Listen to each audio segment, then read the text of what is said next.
ನಿರೀಕ್ಷೆಯಂತೆ ಯತೀಂದ್ರಗೆ MLC ticket ಘೋಷಣೆ. ಸಿದ್ದುಗಾಗಿ ಕ್ಷೇತ್ರ ತ್ಯಾಗ ಮಾಡಿದ್ದ ಯತೀಂದ್ರಗೆ ಬಂಪರ್ ಆಫರ್ ಸಿಕ್ಕಿದೆ.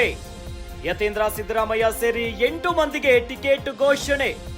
ಎನ್ಎಸ್ ಬೋಸರಾಜು, ಐವಾನ್ ಡಿಸೋಜಾ, ಕೆ ಗೋವಿಂದರಾಜು, ವಸಂತ್ ಕುಮಾರ್ ಮತ್ತು ಬಿಲ್ಕಿಸ್ ಬಾನು, ಜಗದೇವ ಗುತ್ತೇದಾರ, ಬಸನಗೌಡ ಬಾರ್ದಲಿ ಸೇರಿದಂತೆ 8 ಮಂದಿಗೆ ಪರಿಷತ್ ಟಿಕೆಟ್ ಘೋಷಣೆಯಾಗಿದೆ. ನಿರೀಕ್ಷೆಯಂತೆ ಯತೀಂದ್ರಗೆ ಎಂಎಲ್ಸಿ ಟಿಕೆಟ್ ಘೋಷಣೆಯಾಗಿದೆ. ಇನ್ನು ಈ ಹಿಂದೆ ವರುಣಾ ಕ್ಷೇತ್ರದಲ್ಲಿ ಯತೀಂದ್ರ ಸಿದ್ದರಾಮಯ್ಯ ನಿಲ್ಲಬೇಕು ಎನ್ನುವಂತ ಎಲ್ಲ ತಯಾರಿಯನ್ನ ಮಾಡಿದ್ರು. ಅದಾದ ಮೇಲೆ ಹೈಕಮಾಂಡ್ ಆದೇಶದಂತೆ ಇನ್ನು ಕಾಂಗ್ರೆಸ್ ಪಾಳ್ಯದಲ್ಲಿ ಒಂದಿಷ್ಟು ಲೆಕ್ಕಾಚಾರವನ್ನ ಹಾಕಿ ವರುಣಾ ಕ್ಷೇತ್ರವನ್ನ ಸಿಎಂ ಸಿದ್ದರಾಮಯ್ಯನವರಿಗೆ ನೀಡುವಂತೆ ಒಂದಿಷ್ಟು ಆದೇಶ ಬಂದಿತ್ತು.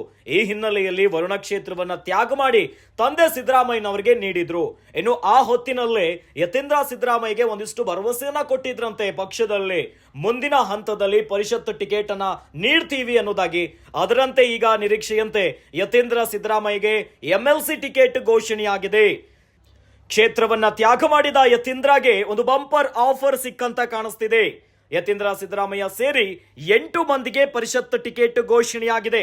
ಇನ್ನು ಈ ಹಿಂದೆಯಷ್ಟೇ ಸಿಎಂ ಹಾಗೂ ಡಿಸಿಎಂ ನಡುವೆ ಪರಿಷತ್ ಟಿಕೆಟಿನ ಆಕಾಂಕ್ಷಿ ಮತ್ತು ಅಭ್ಯರ್ಥಿಗಳ ಫೈನಲ್ ವಿಚಾರಕ್ಕೆ ಸಂಬಂಧಪಟ್ಟಂತೆ ಒಂದಿಷ್ಟು ಮನಸ್ತಾಪಗಳಿತ್ತು, ಒಂದಿಷ್ಟು ವಿರೋಧಗಳಿತ್ತು. ಆದ್ರೆ ಈಗ 8 ಮಂದಿಯ ಫೈನಲ್ ಲಿಸ್ಟ್ ಬಂದಿದೆ. ನಿರೀಕ್ಷೆಯಂತೆ ಯತೀಂದ್ರ ಸಿದ್ದರಾಮಯ್ಯಗೆ ಎಂಎಲ್ಸಿ ಟಿಕೆಟ್ ಘೋಷಣೆಯಾಗಿದೆ.